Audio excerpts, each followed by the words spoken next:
Salam, salam sejahtera buat kita semuanya. Sebelum kita mendengarkan firman Tuhan, marilah kita bersatu di dalam doa. Kasih karunia dan damai sejahtera dari Allah Bapa dan dari Tuhan Yesus Kristus yang menyertai kamu sekalian. Amin. Saudara-saudari yang terkasih, sebagai khotbah epistel minggu pertama Advent pertama, itu tertulis dalam Injil Matius 3 ayat 1 sampai ayat 12. Demikian firman-Nya. Pada waktu itu tampillah Yohanes Pembaptis di padang gurun Yudea dan memberitakan, bertobatlah, sebab kerajaan surga sudah dekat. Sesungguhnya dialah yang dimaksudkan Nabi Yesaya ketika ia berkata, ada suara orang yang berseru-seru di padang gurun, persiapkanlah jalan untuk Tuhan, luruskanlah jalan baginya. Yohanes memakai jubah bulu unta dan ikat pinggang kulit, dan makanannya belalang dan madu hutan. Maka datanglah kepadanya penduduk dari Yerusalem, dari seluruh Yudea, dan dari seluruh daerah sekitar Yordan. Lalu sambil mengaku dosanya mereka dibaptis oleh Yohanes di sungai Yordan.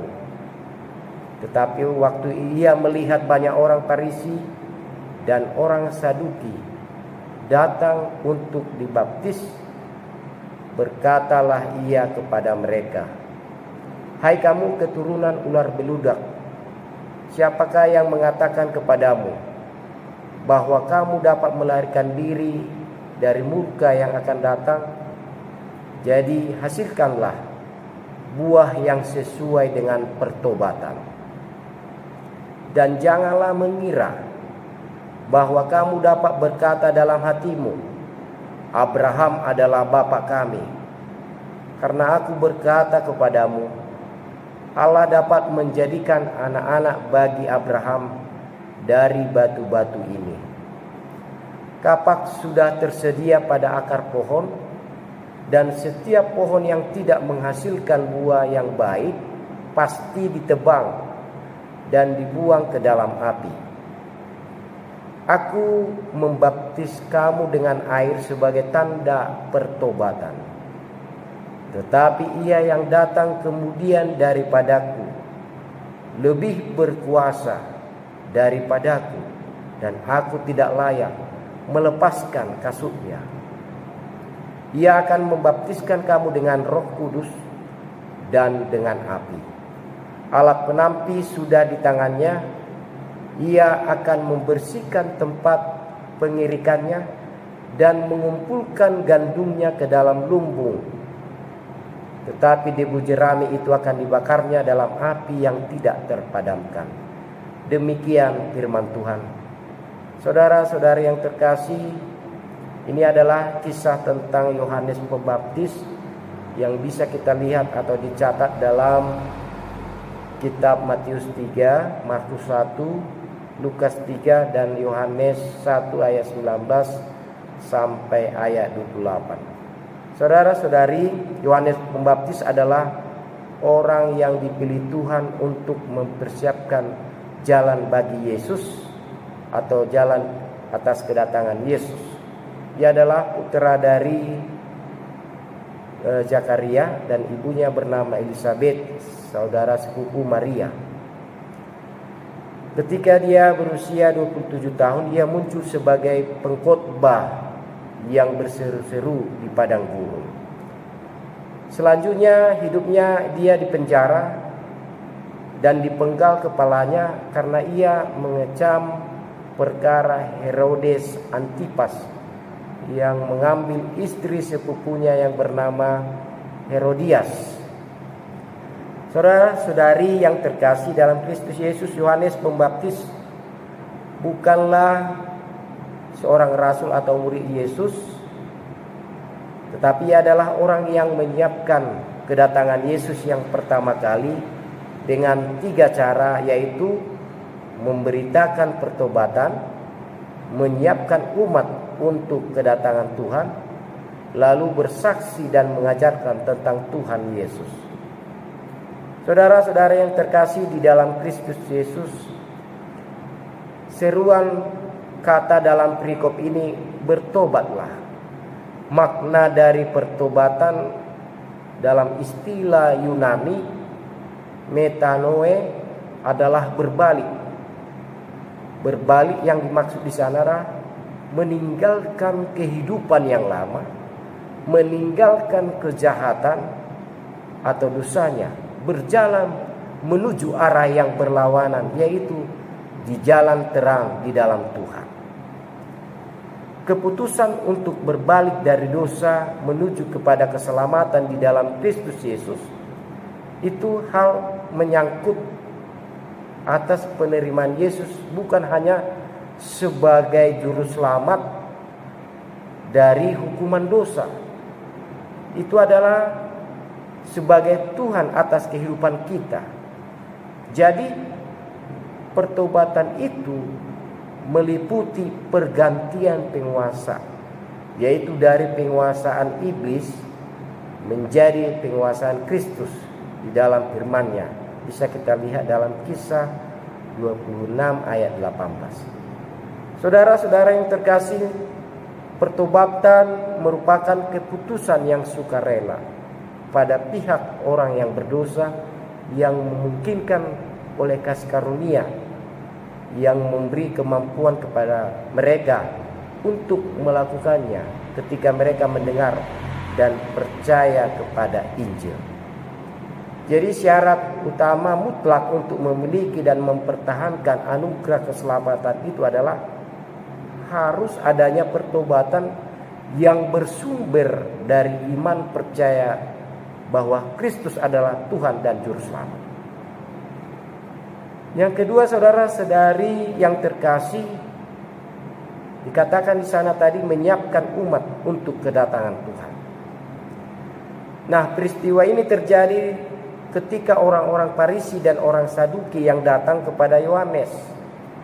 Golongan Farisi dan Saduki ini adalah dua kelompok agama yang utama di kalangan Yudaisme, atau golongan Farisi adalah golongan keagamaan yang sangat menaati dengan baik seluruh perjanjian lama maupun penafsiran manusiawi mereka sendiri. Mereka selalu menekankan bahwa Mesias yang akan datang adalah seorang penguasa bumi yang akan membantu bangsa Israel untuk melepaskan mereka dari penjajahan bangsa Romawi. Saudara-saudari yang terkasih dalam Kristus Yesus, karena mereka sangat berlawanan dengan bangsa Romawi dan bersama-sama mereka akan menguasai dunia, sehingga mereka sangat menentang Yesus sebagai Mesias pada saat itu. Sementara orang Saduki adalah golongan liberal yang tidak menyukai perkara-perkara rohani. Mereka tidak percaya kebangkitan, malaikat atau mujizat atau hukuman kekal. Mereka juga adalah golongan yang ikut menolak Yesus. Saudara-saudara yang terkasih, sebagai orang-orang yang terpandang, yaitu golongan Farisi maupun Saduki, justru inilah yang dikecam habis-habisan oleh Yohanes Pembaptis yang datang kepadanya. Bisa kita lihat dalam perikop ini dikatakan bahwa orang Farisi dan orang Saduki ini dikatakan mereka akan datang untuk dibaptis oleh Yohanes. Namun Yohanes dengan keras menyuarakan pertobatan kepada kedua golongan ini. Lalu bahkan Yohanes menyebut mereka sebagai keturunan ular beludak. Yohanes dengan keras menyuarakan bahwa orang-orang munafik tidak akan pernah bisa meluputkan dirinya dari murka Allah. Untuk itulah Yohanes mengajak mereka agar dengan sungguh-sungguh memberikan diri mereka dibaptis sebagai tanda telah bertobat dan mau menerima Yesus yang akan datang itu sebagai Tuhan dan Juru Selamat. Yohanes katakan bahwa pertobatan sejati haruslah berbuahkan perbuatan yang benar di hadapan Tuhan. Jadi pertobatan yang sejati lahir dari iman percaya yang benar kepada Tuhan. Saudara-saudara yang terkasih di dalam Kristus Yesus, yang ketiga, di sini dijelaskan tentang garis keturunan yang tidak bergaransi keselamatan. Bahwa Yohanes memberitakan undangan pertobatan dan juga penghakiman yang akan Tuhan lakukan. Nah, dua hal inilah disampaikan Yohanes supaya kita bisa menyiapkan diri untuk menyambut kerajaan surga.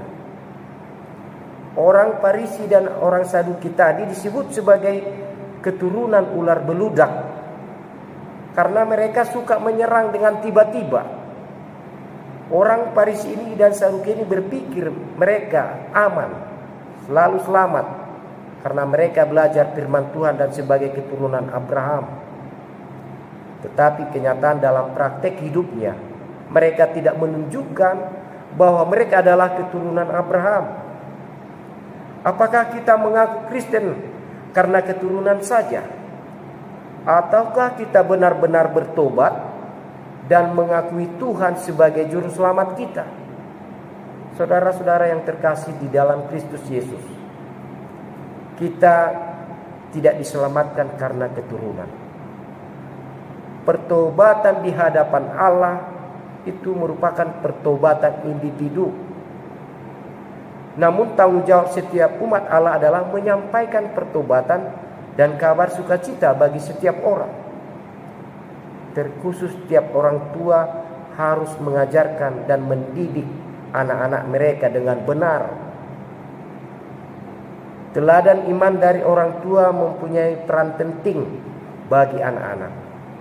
Orang tua harus bertanggung jawab secara pribadi di hadapan Tuhan. Didikan anak harus dilakukan secara serius oleh orang tua sebagai langkah memperkenalkan dan mengalami Tuhan dalam hidupnya. Demikian juga ya Tuhan, dalam kehidupan dengan sesama, tugas kita adalah mampu membawa jiwa-jiwa untuk menang dan mengalami Tuhan dalam hidupnya sehingga ada pertobatan di dalam hidupnya. Yang keempat, saudara-saudara yang terkasih, Mesias datang membawa baptisan roh, penebusan dan penyelamatan. Setelah Yohanes Pembaptis mengucapkan kata-kata penghakiman, ia juga menyampaikan undangan pertobatan baptisan dengan air, yaitu merupakan tanda pertobatan, bukan menyelamatkan. Yohanes dengan rendah hati mengaku bahwa Mesias yang akan datang akan membaptis dengan Roh Kudus dan api. Roh Kudus diberikan kepada orang yang benar-benar percaya kepada Yesus sebagai Mesias. Roh Kudus akan menyertai kita sampai selama-lamanya, membaptis dan menyucikan kita. Roh Kudus tidak akan meninggalkan kita. Ia selalu menegur dosa-dosa kita. Baptisan api melambangkan sebagai penghakiman. Saudara-saudara yang terkasih di dalam Kristus Yesus, di dunia ada ilalang dan gandum, domba dan kambing. Pada akhir zaman Tuhan akan mengumpulkan dan memisahkan orang percaya dengan yang tidak percaya.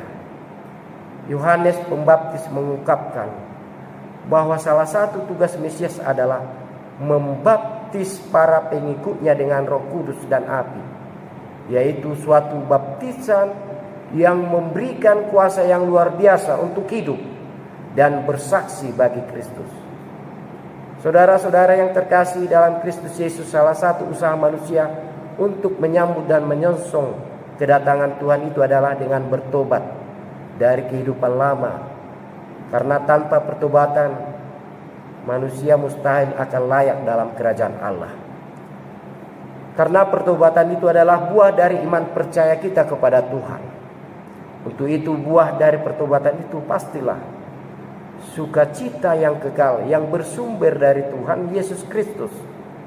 Untuk itu mari kita wujudkan pertobatan itu dengan merendahkan diri, dengan berdoa, mencari wajah Allah dan berbalik dari jalan yang jahat. Maka janji Tuhan adalah mendengar, mengampuni, memulihkan. Kita dapat pahami bahwa pertobatan di dalam Tuhan tidak pernah sia-sia, namun justru mendatangkan limpahan berkat bagi mereka. Tuhan akan mendengarkan seruan kita, mengampuni dosa kita, serta memulihkan hidup kita menjadi hidup penuh pengharapan dan sukacita yang dari Tuhan. Jika kita renungkan Kidung Jemaat nomor 439, merenungkan dan menghitung berkat yang kita terima, tidak ada satupun orang yang mampu menghitung berkat Tuhan yang ia terima selama hidupnya. Bahkan seperti apapun tantangan dalam hidupnya, lagu Kidung Jemaat nomor 439 ini mengajarkan kepada kita bahwa di dalam pertobatan itu kita harus mengucap syukur senantiasa. Bahkan bila topan keras atau pergumulan berat yang datang melanda hidup kita, mari kita bersyukur. Karena di dalam pergumulan itu pun Tuhan hadir memberi kekuatan dan pertolongan bagi hidup kita masing-masing. Saudara-saudara yang terkasih dalam Kristus, Yohanes Pembaptis katakan, hasilkanlah buah yang sesuai dengan pertobatan. Buah yang sesuai dengan pertobatan adalah iman yang benar. Itu akan menghasilkan pertobatan yang benar, perbuatan yang benar, akan mendatangkan sukacita dan anugerah yang berlimpah yang bersumber dari Allah. Di dalam membaptis orang dan memberitahukan pertobatan, Yohanes Pembaptis menunjukkan kepada mereka bahwa Yesus adalah Mesias yang akan membaptis dengan Roh Kudus dengan api, dan pada akhirnya Dia berkuasa menghukum mereka yang tidak percaya. Orang yang tidak mau bertobat, maka Tuhan Yesus akan memisahkan mereka. Tetapi orang yang sungguh-sungguh percaya kepada Tuhan Yesus akan mendapatkan hidup yang kekal. Kita hidup di dunia ini diberi kesempatan untuk mengabarkan tentang Tuhan Yesus, bersaksi tentang kebaikan Tuhan dan melayani Tuhan. Saudara-saudara yang terkasih di dalam Kristus Yesus, marilah kita saksikan kepada orang yang belum percaya bahwa Yesus akan datang kembali kelak, bukan lagi sebagai bayi tetapi sebagai hakim yang adil. Mereka yang percaya dan bekerja untuk Tuhan akan mendapat pahala dan mahkota, dan yang tidak percaya akan dihukum di api neraka. Tuhan Yesus memberkati kita semuanya. Amin. Kita bersatu dalam doa. Ya Tuhan Allah Bapa kami mengucapkan syukur kepadamu karena Engkau telah memberkati kami untuk memperdengarkan firman-Mu. Kiranya seruan pertobatan yang diserukan oleh Yohanes bisa kami ubah dengan iman kami yang benar, dengan perbuatan kami yang benar, yang sesuai dengan hukum-Mu. Ya Tuhan Allah Bapa kami, terimalah doa permohonan kami hanya melalui anak-Mu Tuhan Yesus Kristus Juru Selamat kami. Amin.